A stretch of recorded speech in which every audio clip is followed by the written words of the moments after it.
దేవుని పరిశుద్ధ నామానికి మహిమ కలుగునుగాక. ఈరోజు దేవుడు మనతో మాట్లాడుతున్న వాక్యము ఆది కాండము 2:21-22.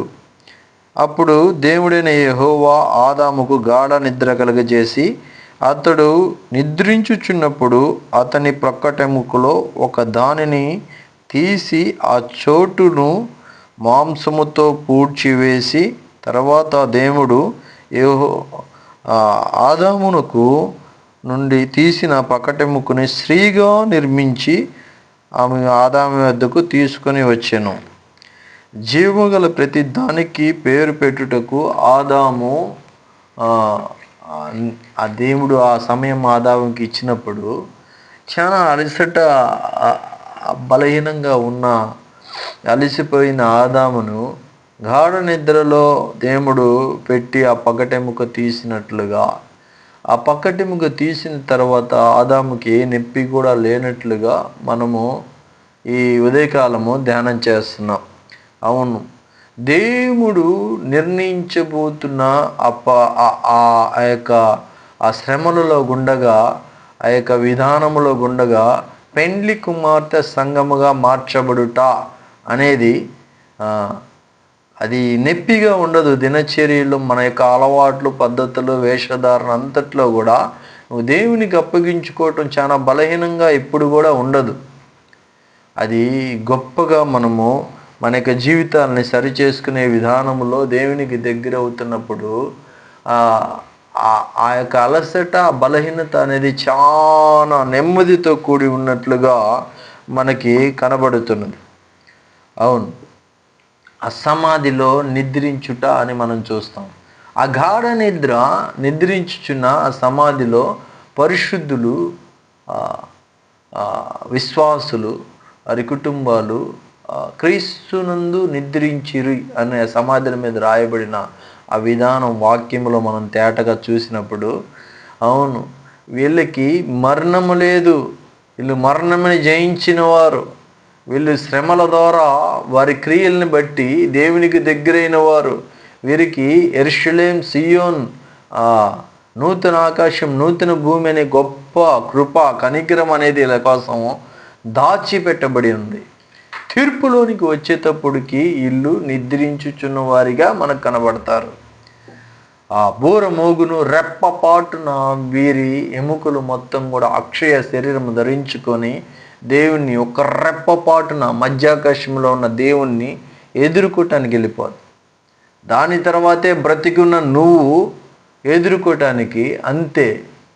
నువ్వు నిద్రించుచున్నప్పటికీ, లేదంటే ఇద్దరు పనుకున్నప్పుడు భార్యాభర్తలు ఒక్కళ్ళే ఎత్తబడతారని, తిరగటి తిప్పుతున్న ఇద్దరిలో నుంచి ఒక్కళ్ళే ఎత్తబడతారని, వారి క్రియలను బట్టి వాళ్ళు అక్కడికక్కడే పరలోకం, మధ్యాకాశంకి దేవుడు అనంగానే వచ్చేస్తారని వాక్యం చెబుతూ ఉంది. ఈ వాక్య వెలుగులో మనం గమనించాల్సిన పెళ్లి కుమార్తె సంఘం ఒకటి ఉంది. అసహ్యమైనది, నిషిద్ధమైనది, అసహించుకునే గుంపు ఒకటి ఉంది. పాపమే లేకుండా దేవుని వస్త్రముని ఈ భూమి మీదే ధరించుకొని పవిత్రంగా బ్రతికి గుంపు ఒకటి ఉంది.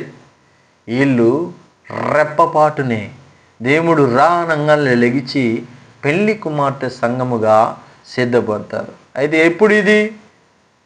దొంగ భక్తులు బయలుదేరారు. 2000 సంవత్సరాల క్రితం ఒకడు చెప్పాడంట, సచ్చిన శవంతో కూడిన ఒకడు, ఆయన నేను త్వరగా వస్తున్నాను, మీరు సిద్ధపడండి. ఇంకా త్వరగా రాలా, వీళ్ళు సిద్ధపడలేదు. నువ్వు తెలుసుకోవాల్సిన విషయం ఏంటంటే, ఈరోజున్న ఆయుష్ నీకు రేపు ఉంటుందా ఉండదా, ఇంకో గంట ఉంటుందా, ఇంకో నిమిషం నువ్వు బతికుంటావో లేదో తెలియనప్పుడు ఈ సెకండ్ నువ్వు భక్తి చేయాలా లేదా చక్కగా గమనించినప్పుడు నీ భక్తి నీకు ధైర్యం పుట్టించాలి. నీ భక్తి నీకు గొప్ప లాభముగా మార్చబడాలి. నీ గొప్ప భక్తి ఇదిగో ఈ లోకము దీని శాపముని ఎదిరించేటట్లుగా, అపవాది క్రియల్ని జయ జీవితం చేసేటట్లుగా నీ భక్తి ఉన్నప్పుడు అది నీకు లాభం.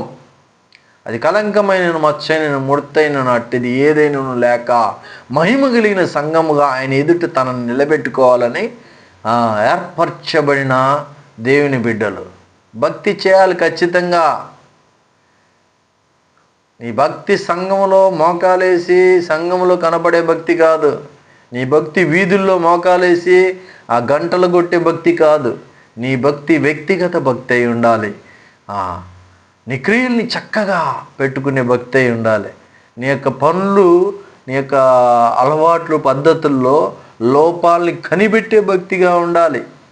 అదే క్రీస్తునందు నిద్రించుట.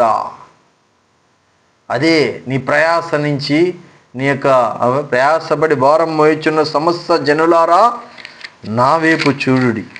అవును, ఆయన ప్రయాసపడి భారం మోయుచున్న వారిని గాఢ నిద్ర కలుగు చేసే విధములో నేనే మీకు విశ్రాంతిని కలుగు చేతును. నా దగ్గర నెమ్మది ఉంది. నేను దీన మనస్సు గలవాడిని. నా కాడి మీరు ఎత్తుకొని నన్ను వెంబడించండి. అర్థమైందా? దేవుడు ఆయన కనికరములో చక్కగా మనకు బోధించుచున్నాడు. క్రియలు చక్క పెట్టుకోకుండా నువ్వు పెండ్లి కుమార్తె సంఘం అసహ్యమైనది, నిషిద్ధమైనది, బంగారము, వెండి, వెలుపటి అలంకారము, తలతల వస్త్రములు, వెలుపటి అదే విలువైన వస్త్రములు, ఇటువంటి ఏవి కూడా లేకుండా దేవుని దీన మనస్సును స్వభావానికి నీ పైరూపము, నీ అంతర్యము రెండు కనబడినప్పుడు మాత్రమే ఖచ్చితంగా నువ్వు క్రీస్తునందు నిద్రిస్తావు. అదే క్షణం ఇప్పుడైనప్పటికీ, ఇప్పుడే చావు వచ్చినప్పటికీ బ్రతుకుట క్రీస్తే చావు అయితే లాభం. చావు ఎట్ట లాభం అయ్యా నీకు? బోధకుడా, నీకు చావు ఎట్ట లాభం అని చెబితే, చావు అయితే నాకు లాభం, క్రీస్తు యందు పాతి పెట్టబడతాను, పనుకుంటా, క్రీస్తునందు నిద్రించబడతాను, అదే నాకు లాభం అని చక్కగా బోధకుడు చెబుతున్నాడు. తను కోటీశ్వరుడు, తను బైబిల్ నోటి మాటతో చెప్పగలిగిన శాస్త్రీ పండితుడు. ఆయన ఎంతో గొప్ప అర్హత కలిగిన గొప్ప గవర్నమెంట్ జాబ్ కలిగిన వ్యక్తి. ఇతడు సమస్తమును పెంటగా ఎంచుకొని మొత్తం పేదలకు ఇచ్చేసేసి బయలుదేరాడు సేవకి. ఇతడు చెబుతున్న మాట, బ్రతికిన బ్రతుకు క్రీస్తు కొరకు, చావైతే నాకు లాభం.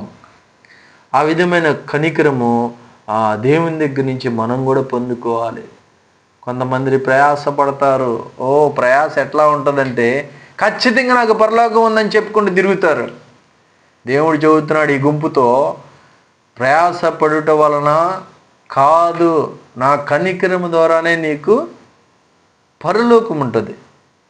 అవును, దేవుని కనికరమును పొందుకునే భక్తి, దేవుని కనికరమును మాత్రమే పొందగలిగిన భక్తి, తగ్గింపుతో విధేయతతో నిన్ను వలె నీ పొరుగు వారిని ప్రేమించే భక్తి, ఎడతెగక రెండు రెక్కల అనుభవం కలిగి ప్రార్థన చదివే భక్తి, వాక్యమును బట్టి ఎత్తి ప్రార్థన చేసే భక్తి.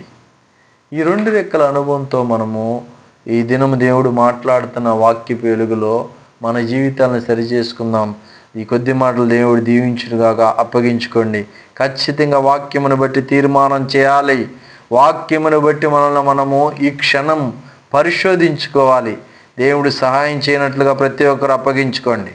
పరిశుద్ధుడు, పరిశుద్ధుడు, పరిశుద్ధుడు, నిత్యము స్తుతించబడుతున్న మా దేవా, మరొకసారి మీ పాద సన్నిధిలో అయ్యా, బ్రతుకుడు క్రీస్తే చావైతే గొప్ప లాభమని ఈ వాక్య వెలుగులో మమ్మల్ని మేము అప్పగించుకొని ఉన్నామయ్యా. అవును, గాఢ నిద్ర కలిగి చేసి అయ్యా ఆదాముకి నా తండ్రి, అయ్యా పకటెముకలో నుంచి నిర్మించబడిన పెండ్లి కుమార్తె సంగమున నా తండ్రి, అవును మా శ్రమల ద్వారా, మా యొక్క ఇబ్బంది ఇరుకుల ద్వారా, మా యొక్క దినచర్యలో కలుగుతున్న ఎన్నో పోరాటాల ద్వారా అయ్యా పెండ్లి కుమార్తె సంగముగా మమ్మల్ని సిద్ధపరచుకోవటానికి అనేక గుంపుని మమ్మల్ని బట్టి నా తండ్రిని సిద్ధపరచుటకు అయ్యా మీరు మాట్లాడి ఉన్నారు. ప్రభువా, ప్రయాసపడి భారం వహించున్న సమస్త జనులారా నా వైపు చూడుడి, మీకు విశ్రాంతి కలుగునని చెబుతున్నా. ప్రభువా, నీ సాత్వికుడిని దీన మనసు గలవాడిని గనక మీరు నా కాడి ఎత్తుకొని నన్ను వెంబడించవలసి ఉన్నదని చెబుతున్నా. అయ్యా మా యొక్క పోరాటాలన్నిటిలో దయగలిగిన దేవుని వైపు చూచి శక్తిని, సంతృష్టి కలిగిన భక్తి కలిగిన అయా గొప్ప జీవితమును బట్టి శక్తిని పొందుకున్నట్లుగా అయా కలంకమైన మచ్చైన ముడతైనను అటు ఏదీ లేకుండా మహిమ కలిగిన సంఘముగా మమ్మల్ని మేము మా కుటుంబముగా అనేకులకి మాదిరిగా నిలబెట్టుకోవడానికి శుద్ధి చేసుకొని సరి చేసుకొని దేవుని ఎదుట క్రియలతో శక్తిముతో ప్రవర్తించుటకు ఈ ఉదయ కాలము నీ కృప కనికరమ మీద ఉంచమని యేసు నామములో ప్రార్థన అడిగి పొందుకొని ఉన్నాము తండ్రి, ఆమేన్. నా ప్రాణమా యెహోవాని సన్నతించుము, నా అంతరంగమున సమస్తమైన పరిశుద్ధ నామాన్ని సన్నతించుము. నా ప్రాణమా యెహోవాని సన్నతించుము, ఆయన చేసిన ఉపకారములో దేనిని మరువకము. ఆమేన్. దేవుడు మిమ్మల్ని అందరినీ ఆశీర్వదించును గాక.